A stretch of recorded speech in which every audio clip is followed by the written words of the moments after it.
नमस्कार दोस्तों। इस प्रोग्राम में हम आपको बताने जा रहे हैं मकर ध्वज दवा के बारे में। आयुर्वेद की यह एक श्रेष्ठ औषधि है तथा अनुपान के भेद से यह सर्व रोगहर है। इसलिए अब इसका क्रम तैयार कर होम्योपैथिक में भी इसका प्रचलन आरंभ हुआ है।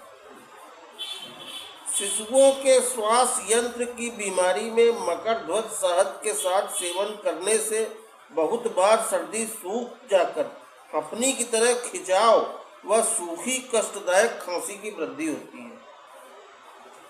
ऐसी दशा में शिशुओं की सूखी खांसी में खांसी रात को बढ़ना व सांस रुक जाने का भाव रहने पर होम्योपैथिक मकर ध्वज विशेष कार्यशाली होता है।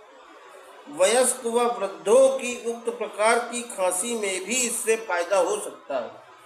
श्वास यंत्र की बीमारी में अधिक श्लेष्मा निकलते रहने पर इसका निम्न क्रम फलदायक है। इसके अलावा रोग भोगने के बाद दुर्बलता व इन्फ्लुएंजा ब्रोंकाइटिस के बाद भी यह दवा कारगर है। तो दोस्तों, ये मकर ध्वज जो है बहुत सी बीमारियों में काम आ रही है।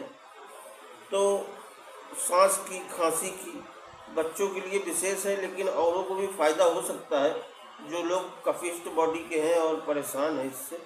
तो मेरे ख्याल में कुछ दिन तक मकर ध्वज का सेवन कर लें।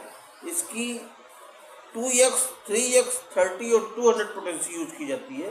तो अगर 2x पोटेंसी मिल जाए या 3x पोटेंसी मिल जाए तो 1-2 शीशी खा लेनी चाहिए। फिर एक आध हफ्ता 10 दिन तक 30 पोटेंसी खानी चाहिए और फिर 200 पोटेंसी की 1-2 डोज खा करके तब इसको रोकना चाहिए और इससे फ़ायदा मिलने की संभावना है पूरी तरह से। तो मैंने कहा आज आपको इस दवा के बारे में बता दूँ। तो शुभकामनाओं के साथ मिलते हैं अगले वीडियो में।